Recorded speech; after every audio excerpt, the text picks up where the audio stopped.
اللهم لا أحصي ثناء عليك أنت كما أثنيت على نفسك ولك الحمد حتى ترضى. اللهم لك الحمد كما ينبغي لجلال وجهك وعظيم سلطانك. اللهم صل على سيدنا محمد وعلى آل محمد وبارك وسلم. قال الله تعالى في القرآن المجيد: فأعوذ بالله من الشيطان الرجيم. بسم الله الرحمن الرحيم. وما أرسلناك إلا رحمة للعالمين. صدق الله العظيم. رب اشرح لي صدري ويسر لي أمري واحلل عقدة من لساني يفقهوا قولي. رب يسر ولا تعسر وتمم بالخير. سبحانك لا علم لنا إلا ما علمتنا إنك أنت العليم الحكيم.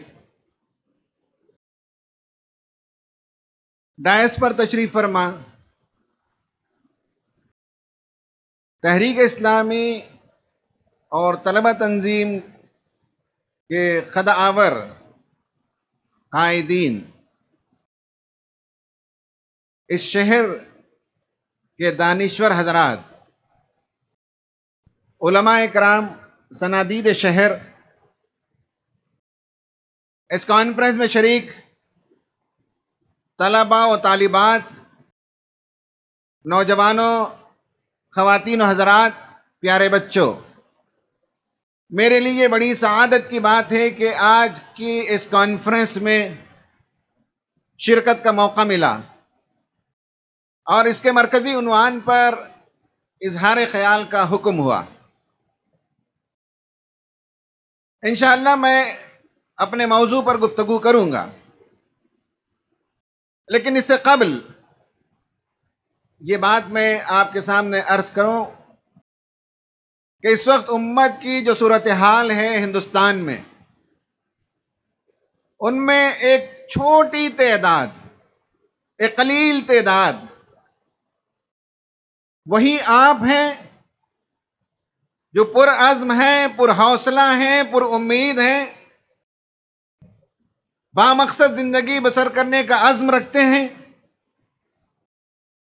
دنیا کو سنوارنے کا حوصلہ رکھتے ہیں، دنیا کو دشا دینے، دنیا کو کنٹریبیوٹ کرنے، انسانیت کی صورتحال کو بہتر بنانے کا بہت ہی عظیم حوصلہ آپ رکھتے ہیں.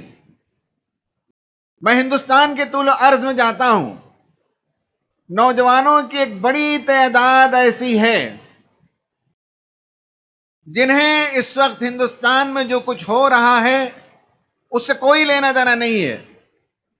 ان کی بے حسی عام ہے، ان کی راتیں رونق ہیں، ہوٹلوں اور دکانوں میں وہ بیٹھے ہوئے ہوتے ہیں، ہاتھوں میں ان کے ایک گیجٹ ہوتا ہے جس میں وہ ڈوبے ہوئے ہوتے ہیں. وہ ورچوئل کانٹیکٹ میں تو ہیں لیکن سوشل دنیا سے کٹے ہوئے ہیں، خود اپنے والدین سے، اپنی بیوی سے، اپنے بچوں سے بھی کٹے ہوئے ہوتے ہیں. ڈی سینسٹائزڈ ایک بہت بڑا طبقہ ہے امت کا، جنہیں ہم کہہ سکتے ہیں کہ 95%. 3-4% نوجوان ایسے بھی ہیں جنہیں امت کے سلسلے میں درد مندی ہے، لیکن وہ مایوس ہیں، وہ مضطرب ہیں، وہ بے چین ہیں، وہ پریشان ہیں، وہ ایموشنل ہیں. ان کے فیس بک والز پر جو رائٹنگز ہیں، ان کے واٹس ایپ کے جو پوسٹ ہوتے ہیں، ان سے آپ دیکھ سکتے ہیں کہ اس امت سے، اس کی قیادت سے، مدارس سے، جماعتوں سے بیزارگی کا اظہار، اور ان کے سامنے کوئی روشنی نظر نہیں آتی. There is no light at the end of tunnel. یہ صورتحال ان کی ہوتی ہے. اور ان میں سے صرف 1-2% نوجوان ایسے ہیں جو ڈی سینسٹائز بھی نہیں ہیں، ڈی موٹیویٹڈ بھی نہیں ہیں، بلکہ وہ زندگی کا عزم رکھتے ہیں، ایم رکھتے ہیں، پرپز رکھتے ہیں، خود کو بنانا، خود کو سنوارنا، اس کا بھی منصوبہ رکھتے ہیں. اس ملک کو سنوارنا، انسانیت کو نوازنا، یہ بھی ان کے پاس منصوبے میں شامل ہے. مبارک ہو، آپ وہ لوگ ہیں، آپ وہ نوجوان ہیں، آپ وہ لڑکیاں ہیں جو اس بام مقصد گروپ کے ساتھ تعلق رکھتے ہیں. مجھے یہ دیکھ کر بھی بڑی خوشی ہوئی کہ یہاں خواتین اور میرا خیال ہے کہ خواتین سے مراد لڑکیوں کی بھی کافی بڑی تعداد ہے۔ ہمیں معلوم ہونا چاہیے تقدم فی الاسلام میں شرف ایک عورت کو ملا۔ اللہ کے رسول صلی اللہ علیہ وسلم رسول بن کر غار حرا سے جب تشریف لے آئے تو سب سے پہلے آپ کی دعوت پر لبیک کہنے کا شرف ایک عورت کو ملا۔ اسی طرح تقدم فی الہجرت، ہجرت کرنے میں بھی ہماری خواتین نے، لڑکیوں نے بہت شاندار رول پلے کیا۔ ہجرت حبشہ اول میں جب 11 مرد گئے تو 4 خواتین بھی ہجرت پر گئیں۔ ہجرت حبشہ دوم میں جب 83 مرد 83 میل جب ہجرت پر گئے تو اس میں 21 فیمیل بھی تھیں، اور بڑی بڑی قربانیاں دی ہماری عورتوں نے، ہماری لڑکیوں نے، ہماری بیٹیوں نے، صحابہ کرام صحابیات نے۔ فاطمہ بنت حارث سفر کے دوران زہر آلود پانی پینے کے نتیجے میں وہ خود بھی فوت ہو گئی، ان کے دونوں بچے شہید ہو گئے۔ حضرت زینب رضی اللہ تعالی عنہ، ان کا حمل گر گیا اس صعوبت میں، اس پریشانی میں، اس سٹریس میں۔ کسی صحابیہ کے شوہر عیسائی ہو گئے، مرتد ہو گئے، لیکن اس کے باوجود وہ اسلام پر ثابت قدم رہی۔ دیار غیر میں ایمان کو انہوں نے محفوظ رکھا۔ ہجرت مدینہ میں بھی خواتین نے بڑا کردار ادا کیا۔ ایک مورخ نے لکھا ہے کہ مسلمانوں میں سے جو 200 لوگ گئے ان میں سے 60 عورتیں تھیں، اس کی پوری فہرست انہوں نے تیار کی۔ نبی کریم صلی اللہ علیہ وسلم کی ہجرت کا جو واقعہ ہے، عام طور پر یہ سمجھا جاتا ہے کہ خواتین کے پیٹ میں بات نہیں ٹکتی، وہ سیکریٹ باقی نہیں رکھ پاتی، وہ راز اگل دیتی، یہ غلط فہمی ہے۔ نبی کریم صلی اللہ علیہ وسلم جس رات ہجرت فرما رہے تھے، دراصل جب یہ فیصلہ ہو گیا تھا کہ آج نبی کریم صلی اللہ علیہ وسلم پر حملہ ہو اور سب قبیلے کے نوجوان مل کر ایک بار کی تلوار کا وار کریں گے، تو اس میں ایک خاتون تھی رقیہ بنت ابی صفی، جن کی عمر 100 سال تھی۔ انہوں نے اپنے بیٹے کو نہیں بتایا جو مسلمان تھے، سوچا کہ یہ راز کی بات مجھے خود جا کر نبی کریم صلی اللہ علیہ وسلم سے بتانا ہے۔ جب گئیں وہ تو نبی کریم صلی اللہ علیہ وسلم کا دروازہ بند تھا اور سامنے سے نہیں جانا چاہتی تھی، کسی کو پتہ نہ چل جائے۔ انہیں معلوم تھا کہ آج کی رات یہ حملہ ہونے والا ہے۔ پیچھے کے راستے سے آئی، ایک اللہ کے رسول صلی اللہ علیہ وسلم کی خادمہ تھی ماریا، اس سے کہا کہ تم جھکو۔ جب وہ جھکی تو ان کے پیٹھ پر چڑھ کر یہ 100 سال کی بڑھیا اندر داخل ہوئی اور نبی کریم صلی اللہ علیہ وسلم کو راز بتایا کہ یہ آج کی رات انہوں نے پلان کر رکھا ہے۔ نبی کریم صلی اللہ علیہ وسلم کو اللہ تعالیٰ کا حکم و ہجرت کے لیے، تو اس سے پہلے آپ نے حضرت علی کو اپنے بستر پر لٹایا اور حضرت ابوبکر صدیق کے گھر گئے۔ 2 ہی مرد تھے جنہیں معلوم تھا کہ ہجرت ہونے والی، حضرت علی رضی اللہ تعالیٰ عنہ اور حضرت ابوبکر صدیق رضی اللہ تعالیٰ عنہ۔ لیکن ہجرت کے اس منصوبے کو جاننے والی 4 عورتیں تھیں، رقیہ بنت ابی صفی اور دوسری عورت ماریا، اور حضرت ابوبکر صدیق رضی اللہ تعالیٰ عنہ کے گھر گئے تو وہاں بی بی عائشہ اور اسما، یہ 4 خواتین، اور 4 خواتین پر قربان جائیے کہ یہ راز لیک ہونے نہیں پایا، اور بڑی رازداری کے ساتھ یہ بہت بڑا پروگرام انجام پایا۔ اور بی بی اسما نے تو یہ کیا کہ رات میں بکریوں کا ریوڑ لے کر جاتی تھی اور نبی کریم صلی اللہ علیہ وسلم کو غار ثور میں دن بھر کی سرگرمیوں سے واقف کراتی تھی۔ بکریوں کا ریوڑ اس لیے جاتی تھی کہ ان کے پیر کے قدموں کے نشانات کو بکریوں کے پیر کے نشانات سے مٹا دیا جائے تاکہ کسی کو پتہ نہ چل پائے۔ میں یہ مبارکبادی دینا چاہتا ہوں کہ آج کے پروگرام میں اتنی بڑی خواتین کی تعداد اور حاضری، یہ بالکل وہی پکچر ہے جو ہم دیکھتے ہیں کہ اسلام کے دور اول میں بھی خواتین نے اپنے ایمان کا ثبوت دیا اور اسلام کی خدمت میں بڑا کردار ادا کیا، اور آج بھی الحمدللہ ہم پر امید ہیں، ہمیں خوشی ہے، ہم اللہ تعالیٰ کی بارگاہ میں سجدہ شکر بجا لاتے ہیں کہ ہماری بیٹیاں اور ہماری نوجوان لڑکیاں، ان کے اندر بھی اسلام کی حمیت پائی جاتی ہے اور اسلام کے لیے وہ کچھ کرنا چاہتے ہیں۔ کیا کرنا چاہتے ہیں؟ آج کا وہ موضوع ہے، بتایا گیا کہ ہمیں انسانوں کے لیے مفید بننا ہے۔ میں نے جو آیت تلاوت کی وما ارسلناک الا رحمت للعالمین، اس میں 2 اصطلاحات ہیں جنہیں سمجھنا چاہیے۔ رحمت کا مطلب اکثر طور پر لوگ سمجھ نہیں پاتے۔ رحمت کا مطلب یہ ہے کہ فائدہ مند ہونا، سود مند ہونا، نفع بخش ہونا دوسروں کے لیے۔ یہ قرآن میں جب لفظ آیا ہے اللہ تعالیٰ کے لیے رحمان، تو وہاں بھی ترجمہ لوگوں نے کیا بینیفیکٹر، خدا تعالیٰ لوگوں کے لیے بینیفیشینٹ ہوتا ہے، لوگوں کے لیے فیض کرتا ہے، لوگوں کے لیے نفع بخشی کا سامان کرتا ہے۔ نبی کریم صلی اللہ علیہ وسلم کے بارے میں بھی یہی کہا گیا کہ آپ رحمت ہیں، اس کا مطلب ہے آپ بینیفیکٹر ہیں، بینگ بینیفیشیل ہیں۔ یہ بینگ بینیفیشیل اس کا ترجمہ کیا جا سکتا ہے، رحمت کا مطلب ہے فیضان کرنا، لوگوں کو دینا، نفع بخشی کا سامان کرنا۔ اور رحمت للعالمین، عالمین کا ترجمہ اکثر طور پر دنیا اور جہاں کیا جاتا ہے، لیکن قرآن کے مطالعے سے معلوم ہوتا ہے کہ قرآن نے جہاں جہاں عالمین کا لفظ استعمال کیا، اللہ تعالیٰ کے لیے تو وہ پورا یونیورس موجود ہے۔ لیکن جب بنی اسرائیل کے لیے کہا یا بنی اسرائیل اذکروا نعمتی التی انعمت علیکم وانی فضلتکم علی العالمین، تو اس کا مطلب یہ ہے کہ نوع انسانی پر ہم نے تمہیں فضیلت بخشی۔ یہ نہیں ہے کہ دنیا میں جتنے اسپیشیز ہیں ان میں بنی اسرائیل کو فضیلت بخشی گئی اور اس پورے سولار سسٹم پر انہیں فضیلت بخشی گئی، انہیں انٹرسٹیلر اسپیس پر فضیلت بخشی گئی، انہیں ملکی وے گیلیکسی پر فضیلت بخشی گئی۔ یہ معنی نہیں ہے۔ انی فضلتکم علی العالمین کا مطلب یہ ہے کہ تمام انسانوں پر بنی اسرائیل کو اللہ تعالی نے فضیلت دی۔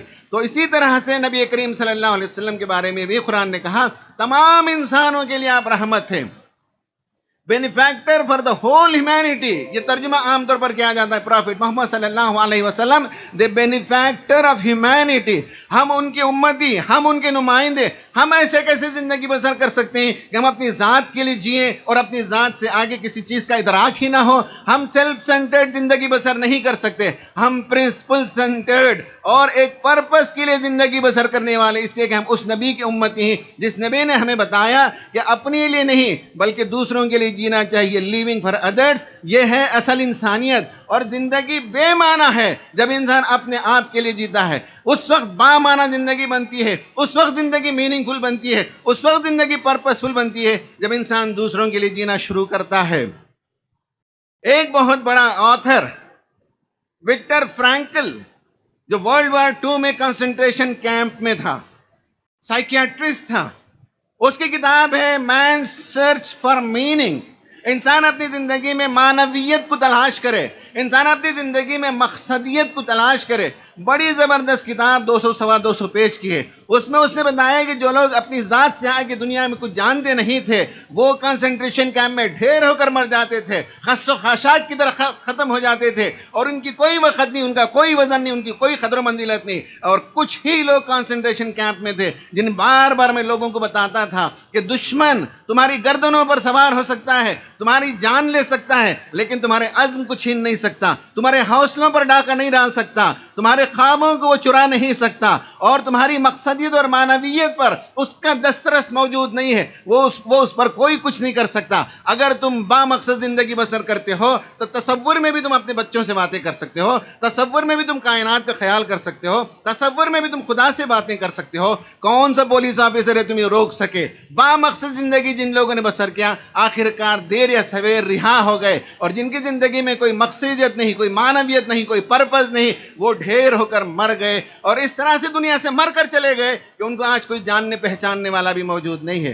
یہ ایک بہت بڑا ادارہ، بہت سے جو یونیورسٹیز ہیں ان میں سے انسیڈ یونیورسٹی کا ایک آرٹیکل بہت شاندار ہے۔ After having everything what else next، سب کچھ ہونے کے باوجود نیکسٹ کیا ہے؟ اس نے بہت بڑے ایک بزنس مین کا تذکرہ کیا جس کے بعد زندگی کا سارا ساز و سامان ہے۔ He had everything under the sky، جیسے کہا جاتا ہے، زندگی کے سارے ساز و سامان ہونے کے باوجود اندر سے ایک ویکیوم محسوس کرتا تھا، اندر سے ایک ہیلونس محسوس ہوتا ہے، اندر سے خلا ہے، آدمی خالی خالی محسوس کرتا ہے، بے قراری محسوس کرتا ہے۔ وہاں اس نے بتایا کہ having a purpose of life is a life of purpose۔ زندگی کا کوئی معنی ہے، زندگی کا کوئی مقصد ہے تو وہی اصل میں حیات ہے، وہی اصل میں زندگی ہے۔ جن کے پاس کوئی مقصد نہیں ان کی حیات بیکار کی حیات ہے، جانوروں کی طرح جیتے ہیں اور جانوروں کی طرح مر کر چلے جاتے ہیں۔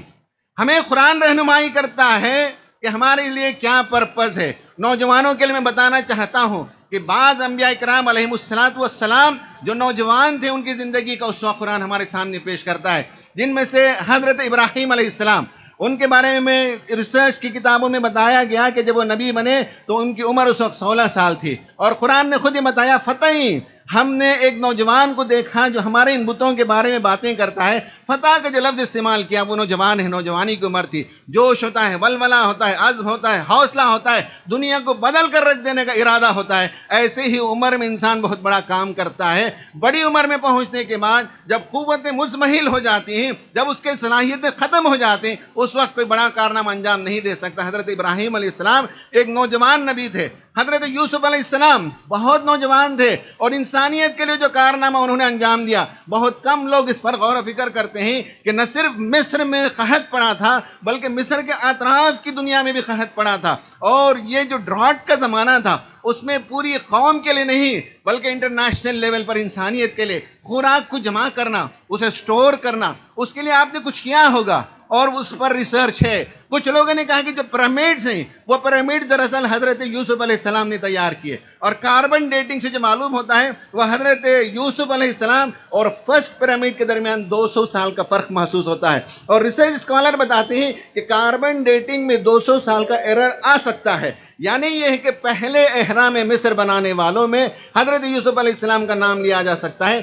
وہ سائلوز تھے، وہ ویئر ہاؤسز تھے، وہ گوڈاؤن تھے، جس میں ساری مملکت کے لیے اناج کو انہوں نے سٹور کر رکھا۔ اوپر سے کون کی طرح ہوتا ہے تو اوپر سے اناج ڈالا جاتا، نیچے ایک چھوٹا سا دروازہ تھا۔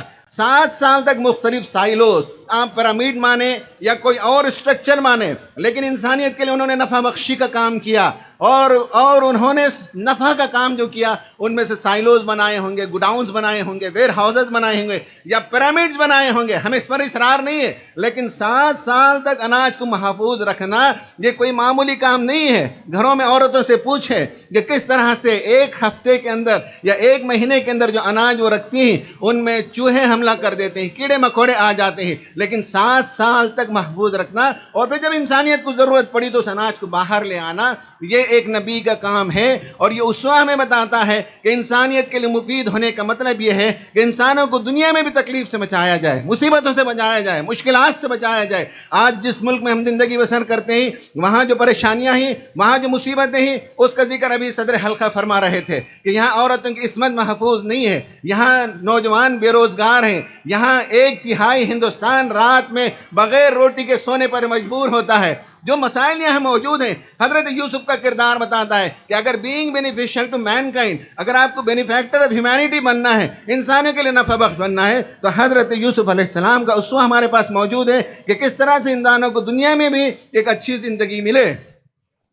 اس کے بعد دوسرے نبی جس کا میں تذکرہ کرنا چاہوں تفصیل کے ساتھ، وہ یہ ہے کہ حضرت داؤد علیہ السلام۔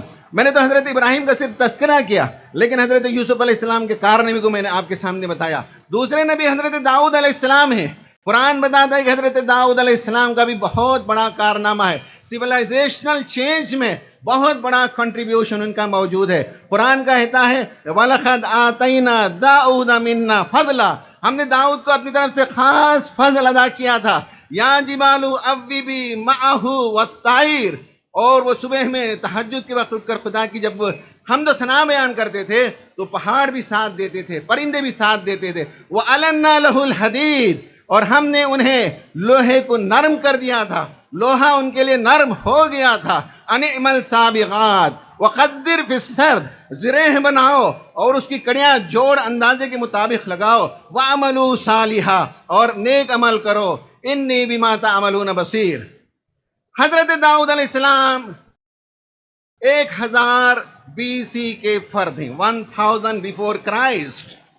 اس سے پہلے دنیا برانز ایج میں تھی، کانسی کا دور تھا، اور برانز کو پگھلانا آسان ہے۔ وہاں سے آئرن ایج کا زمانہ آیا، یعنی آئرن لوہے کو پگھلانے کے لیے 1400 1500 ڈگری سینٹی گریڈ کا ٹیمپریچر چاہیے، اس کے لیے فرنسز چاہیے، فرنسز کی انر لائننگ اتنی ریزسٹنٹ ہو کہ 1500 ڈگری سینٹی گریڈ کا ٹیمپریچر وہ سہ سکے۔ حضرت داؤد علیہ السلام وہ پہلے فرد ہیں جنہوں نے لوہے کے عام استعمال کو دنیا کے سامنے عام کیا، اور دنیا کے سامنے لوہے کا تعارف کرایا، اور لوہے کے ذریعے سے زرہ بنانا سکھایا، لوہے کے ذریعے سے برتن بنانا سکھایا، لوہے کے ذریعے سے دنیا میں اور بہت سے کام ہوئے۔ آج دنیا میں جتنی چیزیں آپ دیکھتے ہیں ان سب میں لوہے کا ایک بہت بڑا کردار ہے، اور دنیا کو برانز ایج سے آئرن ایج میں لانے کا سہرا حضرت داؤد علیہ السلام کے سر باندھا جاتا ہے، جنہوں نے 14 سال کی عمر میں جالوت کو قتل کیا تھا، جو 30 سال کی عمر میں بادشاہ بنے تھے، جنہوں نے 40 سال تک ایسی حکمرانی کی جس کے نتیجے میں اسرائیل بام عروج پر پہنچ گیا تھا۔ دنیا کے لیے بینیفیکٹر بننا، دنیا کے لیے مفید بننے کا ایک اور اسوا ہے کہ ایسے نقوش چھوڑ کر جائیں، ایسے لیگیسی چھوڑ کر جائیں کہ دنیا ترقی کرے، دنیا کایا پلٹ جائے، دنیا میں سیولائزیشنل چینج آئے، تو اس میں انبیاء کا رول ہے، اور اکثر لوگ اسے جانتے نہیں۔ ورنہ دیکھیے کہ حضرت داؤد علیہ السلام کا یہ کنٹریبیوشن کہ دنیا کو انہوں نے آئرن ایج کے اندر پہنچا دیا۔ اس کے بعد حضرت سلیمان علیہ السلام، یہ تیسرے نبی جن کا میں تذکرہ کروں، دنیا انسانیت کے لیے نفع بخشی کا جو سامان کیا۔ قرآن کہتا ہے وَلِسُلَيْمَانَ الرِّيحَ تَجْرِي عَاصِفَةً بِأَمْرِهِ إِلَى الْأَرْضِ الَّتِي بَارَكْنَا فِيهَا وَكُنَّا بِكُلِّ شَيْءٍ عَالِمِينَ۔ حضرت سلیمان علیہ السلام کا تذکرہ کرتے ہوئے قرآن نے کہا کہ ہم نے ان کے لیے ہواؤں کو مسخر کر دیا تھا، اور ہوائیں اس زمین کی طرف چلتی تھی جس زمین میں ہم نے برکت رکھی تھی۔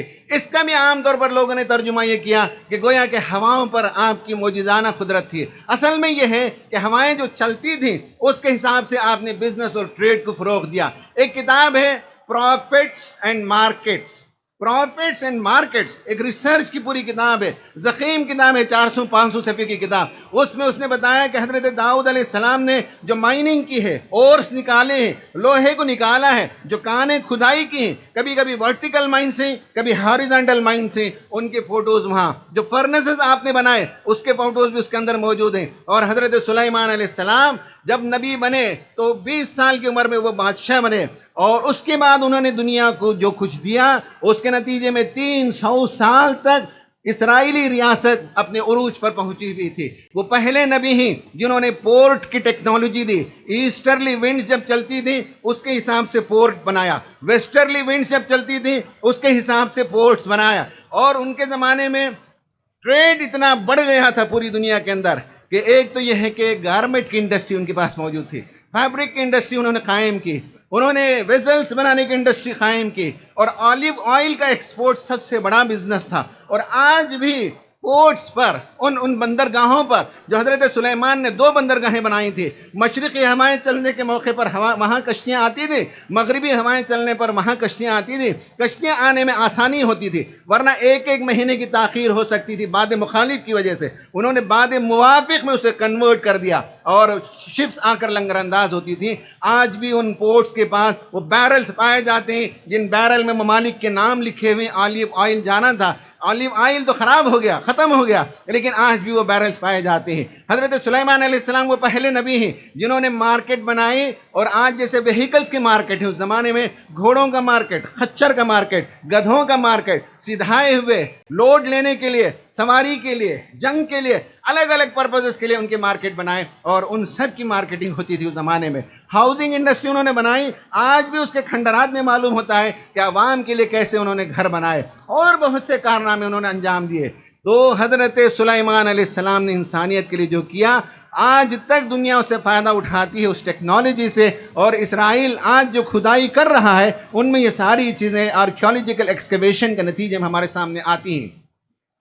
خواتین و حضرات، میں بس آپ کو یہ بتانا چاہتا تھا کہ دنیا انسانیت کے لیے نافع بننا یہ نبوی کام ہے، یہ انبیائی کام ہے، یہ نبوی مشن ہے۔ ہمیں یہ یاد رہنا چاہیے، ہمارے لیے انبیاء سے بڑھ کر کوئی اسوہ نہیں، ہمارے لیے قرآن سے بڑھ کر کوئی رہنمائی کی کتاب نہیں ہے۔ قرآن ہماری رہنمائی کرتا ہے ان انبیاء کرام علیہ السلام کی شان میں، کس طرح سے بہت پیارے الفاظ قرآن نے استعمال کیا اور بتایا انہوں نے یہ کارنامے انجام دیے، اور آج تحقیقات سے پتہ چلتا ہے کہ دنیا کے لیے فائدے کا سامان کیا حضرت یوسف علیہ السلام نے، حضرت داؤد علیہ السلام نے، حضرت سلیمان علیہ السلام نے، اور ان سب میں سب سے اونچا مقام نبی کریم صلی اللہ علیہ وسلم کا ہے۔ آپ صلی اللہ علیہ وسلم نے دنیا انسانیت کو کیا کیا دیا، اس کی فہرست بنائے تو اس کی پوری فہرست پر ایک پوری کتاب ہو جائے گی صرف فہرست پر، اور ایسے ایسے کارنامے آپ نے انجام دیے۔ دنیا کو مارکیٹ اکانومی آپ نے بتایا، دنیا میں بزنس اور ٹریڈ کے اصول سکھائے، دنیا کو پہلا ریٹن کانسٹیٹیوشن آپ نے دیا، دنیا کے اندر آپ صلی اللہ علیہ وسلم نے وار کی اسٹریٹجیز کیسے بنائی جاتی ہے اس کا فن سکھایا، اور آپ نے جو ریاست قائم کی اس ریاست کی ایک ایک باریک تفصیلات پر آج بھی کام ہو رہا ہے۔ ڈاکٹر حمید اللہ صاحب نے کتنے پہلوؤں کو اجاگر کیا، کتنے نئے نئے گوشے نبی کریم صلی اللہ علیہ وسلم کی زندگی کے ہمارے سامنے واضح کیے اور بتایا کہ کس طرح سے دنیا انسانیت کے لیے آپ نے کارنامے انجام دیے۔ اسی لیے ایک بہت بڑا رائٹر فرانس کا لیمرٹائن وہ لکھتا ہے کہ دنیا میں اگر سکسس کا پیمانہ بنایا جائے کہ سب سے کم خلیل استعداد اور ریسورسز کے ساتھ، منیمم ریسورسز کے ساتھ اور منیمم ٹائم کے اندر میکسیمم ریچ کا اگر کوئی دنیا میں انقلاب آیا تو وہ محمد صلی اللہ علیہ وسلم کا لایا ہوا انقلاب ہے، اور وہ کہتا ہے کہ دنیا میں کوئی انسان آپ کا مقابلہ نہیں کر سکتا۔ آپ کے پاس اس وقت جو صلاحیتیں یا یہ کہیے کہ جو میٹیریل ریسورسز تھے اس کی بڑی قلت تھی، اور کم وقت میں دیر پا اور دور رس نتائج پیدا کرنے والا انقلاب آپ نے برپا فرمایا تھا۔ ہمیں نبی کریم صلی اللہ علیہ وسلم کی امتی ہونے کے ناطے یاد رہنا چاہیے، لیکن خواتین و حضرات یہ یاد رکھنا چاہیے کہ صرف دنیا کا معاملہ نہیں ہے، انسانوں کے لیے سب سے بڑا نفع کا سامان یہ ہے کہ انہیں اپنے وجود کے بارے میں تعارف کرایا جائے کہ تم کون ہو، تم کہاں سے آئے ہو، تمہارا پیدا کرنے والا کیا ہے، یہ دنیا کی زندگی کی حقیقت کیا ہے، اس دنیا کی زندگی کے بعد تم کہاں جانے والے ہو، وہاں تمہارا کیا انجام ہونے والا ہے، اس کی تیاری کرنی چاہیے۔ یہ بتانا انسانیت کے ساتھ نفع بخشی کے کام میں، بینیفیشل ہونے میں، اور ان کے لیے آپ بینیفیکٹر بنیں گے تو اس میں سب سے بڑا کارنامہ یہ ہے کہ دنیا بھی بہتر بنائی جائے لیکن لوگوں کی آخرت کو بہتر بنایا جائے، لوگوں کے آخرت کی زندگی کو سنوار دیا جائے، اور یہ بہت بڑا کارنامہ ہے۔ میں نوجوان دوستوں سے کہنا چاہتا ہوں کہ اس کے لیے ریشنلٹی کی ضرورت ہے، اس کے لیے مطالعے کی ضرورت ہے، اس کے لیے اسکلز ڈیولپمنٹ کی ضرورت ہے۔ اگر اس عمر میں آپ دن اور رات واٹس ایپ میں گزاریں گے،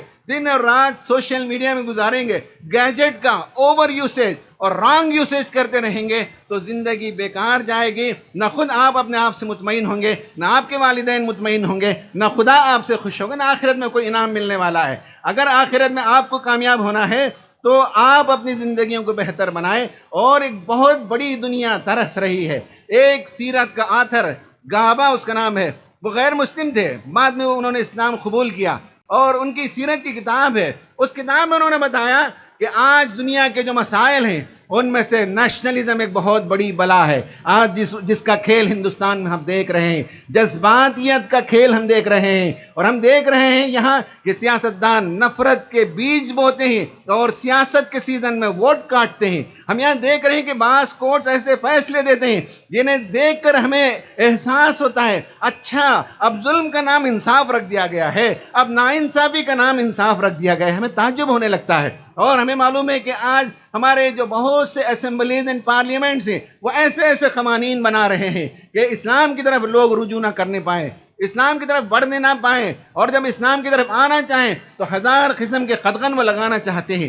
وہ لکھتا ہے کہ آج نیشنلزم ایک پرابلم ہے، انٹرنیشنلزم ایک پرابلم ہے۔ جس طرح سے ہم دیکھ رہے ہیں جو جنگیں ہو رہی ہیں عالمی سطح پر، یہ جنگیں اور تیز ہونے والی ہیں، یہ جنگ کی آگ اور تیز ہونے والی ہے، تو یہ ایک بہت بڑا مسئلہ ہے۔ عورتوں کا مسئلہ دنیا کے مسائل میں سے ایک شدید ترین اور بہت بڑا مسئلہ ہے۔ ایک بہت بڑی تعداد انسانوں کی، مسلمان ہو کہ ہندو ہو کہ عیسائی ہو کہ سکھ ہو کہ بدھسٹ ہو، خواتین کی عصمت محفوظ نہیں، خواتین کا مقام نہیں ہے، خواتین کو عزت نہیں ہے۔ یہ آج کی دنیا کے مسائل میں سے پاورٹی ایک بہت بڑا مسئلہ ہے، اور آج الٹریسی ایک بڑا مسئلہ ہے، جنگ ایک بہت بڑے مسائل میں سے ایک مسئلہ ہے۔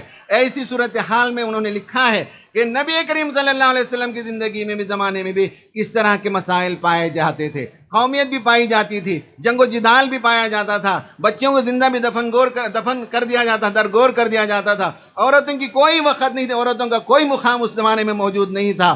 تو بیائی نہیں وہ زمانہ جو تھا جاہلیت کا، جاہلیت کے زمانے میں ہم پہنچ گئے۔ گویا کہ جدید جاہلیت اور قدیم جاہلیت، وہ قدیم جاہلیت تھی اور آج کی جدید جاہلیت، ان میں کوئی جوہری فرق نہیں پایا جاتا ہے۔ تو جس طرح سے نبی صلی اللہ علیہ وسلم نے قدیم جاہلیت کو نور کے ذریعے سے، قرآن کے ذریعے سے، ہدایت کے ذریعے سے اس اندھیرے کو دور کیا تھا اور اجالا فرمایا تھا، آج ہمیں وہی کام کرنا ہے کہ اس ملک کے اندر جو اندھیرا پایا جاتا ہے، اس ملک کے اندر جو ظلمتیں پائی جاتی ہیں، ان ظلمتوں کو دور کرنا آپ کے بس کا کام ہے۔ آپ نوجوان کریں گے، ہماری عمریں تو ختم ہو جائیں گے، لیکن ہندوستان آپ کے حوالے کیا جائے گا۔ یہ مستقبل کا ہندوستان ہے یہاں جو بیٹھا ہوا ہے۔ اگر یہ سیریس ہوگا، اگر یہ مطالعہ کرنے والا ہوگا، اگر یہ اخلاق و کردار والا ہوگا، اگر یہ نالجبل نوجوان ہوں گے تو آگے کا ہندوستان بھی نالجبل ہوگا، اخلاق و کردار کا ہوگا۔ اگر یہ نوجوان اخلاق و کردار سے عاری ہوں گے، جذباتی ہوں گے، جاہل ہوں گے تو آئندہ کا ہندوستان بھی جذباتی ہوگا اور جاہل ہوگا۔ ہمیں ایس آئی او سے امید ہے کہ ایس آئی او شمع روشن کرتی ہے، مشعل روشن کرتی ہے، اندھیرے کو دور کرنے کے لیے مشعل سے مشعل جلانا ایس آئی او کا کام ہے۔ یہاں سے یہ مشعل یہاں جلے گا، یہاں سے آگے اب جلاتے جائیں گے اور یہ روشنی دنیا میں عام ہو۔ ہمیں قوم پرستی نہیں کرنی چاہیے، ہمیں آئیڈینٹی پولیٹکس نہیں کرنا ہے، ہمیں قومیت کی عینک پہن کر مسائل کو نہیں دیکھنا ہے، ہمیں انسانیت کے حوالے سے دیکھنا ہے۔ ہمیں رسول نبی کریم صلی اللہ علیہ وسلم کی امتی ہونے کے حیثیت سے مسائل کو دیکھنا چاہیے اور مسائل کا حل پیش کرنا چاہیے۔ جاتے جاتے میں آپ کو یہ بات کہنا چاہتا ہوں، اچھی طرح سے سن لیجئے، وہ یہ ہے کہ نیگیٹو پرسنالٹی اور پازیٹیو پرسنالٹی کیا ہوتی ہے۔ نیگیٹو پرسنالٹی یہ ہوتی ہے کہ وہ مسائل کا رونا روتے رہتا ہے۔ اگر ایک باپ ہے جو اپنے بچوں کے ہمیشہ برائیاں بیان کرتا ہے تو ہی از اے نیگیٹو فادر۔ اگر کوئی ماں ہے جو صرف اپنے بچوں کے بارے میں شکایتیں کرتی رہتی ہے کہ ہمارے بچے بگڑ گئے ہیں، ہمارے بچے پڑھتے نہیں، ہمارے بچے بستر تہ نہیں کرتے، ہمارے بچے برتن نہیں دھوتے، ہمارے بچے اطاعت نہیں کرتے، شی از اے نیگیٹو مدر۔ اگر کوئی بزنس مین کہتا ہے کہ حالات خراب ہو گئے ہیں، مارکیٹ بہت ٹائٹ ہو چکا ہے، ہی از اے نیگیٹو بزنس مین۔ اسی طرح اگر آپ واٹس ایپ اور فیس بک اور سوشل میڈیا میں منفی باتیں لکھتے رہتے ہیں تو you have a negative personality. Positive personality کا مطلب یہ ہے کہ positive personalities are those personalities who focus on solution, جو جواب پر جن کی نگاہ ہوتی ہے اور وہ مسائل کا حل پیش کرتے ہیں۔ آپ نوجوان انشاءاللہ مسائل کا رونا نہیں روئیں گے۔ مسائل ایسے ہیں، ہمیشہ سے رہے ہیں، کبھی دنیا مسائل سے پاک نہیں۔ رسول اللہ کے زمانے میں بھی ایسے مسائل تھے اور مسلمان حکمرانوں کے زمانے میں بھی ایسے مسائل تھے، انگریز کے زمانے میں بھی ایسے مسائل تھے، کانگریس کی حکومت کے زمانے میں بھی مسائل کم نہیں تھے، بی جے پی کا زمانہ ہو تو ہر زمانے میں مسائل ہوں گے۔ مسائل کا رونا کوئی بہت بڑا کام نہیں ہے، حل پیش کرنا یہ پازیٹیو پرسنالٹیز ہیں۔ حل پیش کرنا، جواب دینا، سلیوشنز دینا، اور اس کی توقع بجا طور پر ہم آپ سے رکھتے ہیں، اس لیے کہ آپ ہم سے زیادہ ٹیکنالوجی پر قدرت رکھتے ہیں، ہم سے زیادہ دنیا سے واقفیت رکھتے ہیں، آپ کے فنگر ٹپس پر ساری صلاحیتیں موجود ہیں۔ اگر آپ انہیں پازیٹیو طور پر استعمال کریں گے تو آئندہ یہاں سے جانے کے بعد کسی مسئلے کا رونا نہیں روئیں گے بلکہ مسئلے کا حل پیش کریں گے۔ اور 100 مسائل کی فہرست بنا لیجئے، 100 مسائل حل ہونے والے نہیں۔ ایک بندہ یہ سوچے کہ ان 100 مسائل میں سے ایک مسئلے پر میں کام کروں گا، میں طلباء کو پڑھانے کا کام کروں گا، میتھمیٹکس پڑھا سکتا ہوں، میں لڑکیوں کی سلائی کڑھائی سکھا سکتی ہوں، میں یہ کام کروں گی، میں فلاں کام کر سکتا ہوں، میں اندھوں کے لیے کام کر سکتا ہوں، میں بہروں کے لیے کام کر سکتا ہوں، میں یتیموں کے لیے کام کر سکتا ہوں، میں ٹیکنالوجی کے لیے کام کر سکتا ہوں، میں کیا کر سکتا ہوں۔ 100 مسائل لکھ لیجئے اور 99 کو کراس کر دیجئے، ایک مسئلے کو لیجئے، کہیے کہ میں اس پر زندگی لگا دوں گا، میں کام کروں گا۔ آپ کر کے جائیے، نقوش قدم چھوڑ کر جائیے۔ اگر منزل پر نہ بھی پہنچے تو آگے کے جو طلباء آئیں گے اور اس منزل کو آگے بڑھائیں گے، نقوش قدم پر چلیں گے۔ یہ آپ کا کردار ہے، آپ سے اسی چیز کی ہمیں توقع ہے۔ میں آپ سب کو مبارکبادی دیتا ہوں کہ آپ یہاں تشریف لے آئے اور اس کانفرنس میں آپ کی شرکت اس بات کا اظہار ہے کہ آپ عزم رکھتے ہیں کہ ایک نئی زندگی بسر کریں گے، ہندوستان کی تقدیر بدلیں گے، ہندوستان کے مسائل کا حل پیش کریں گے، امت مسلمہ کے نوجوانوں کو سنبھالا دیں گے، جذباتیت سے نکالیں گے، غیر مسلموں کو بھی جذباتیت سے نکالیں گے، عقل مندی کی باتیں کریں گے، اسلام کی دعوت دنیا کے سامنے پیش کریں گے، دنیا کے مسائل کا حل بھی پیش کریں گے اور مرنے کے بعد کی زندگی کو بھی بہتر بنانے کی آپ کوشش کریں گے۔ اللہ تعالیٰ مجھے اور آپ سب کو توفیق عطا فرمائے، آمین۔ وآخر دعوانا ان الحمدللہ رب العالمین۔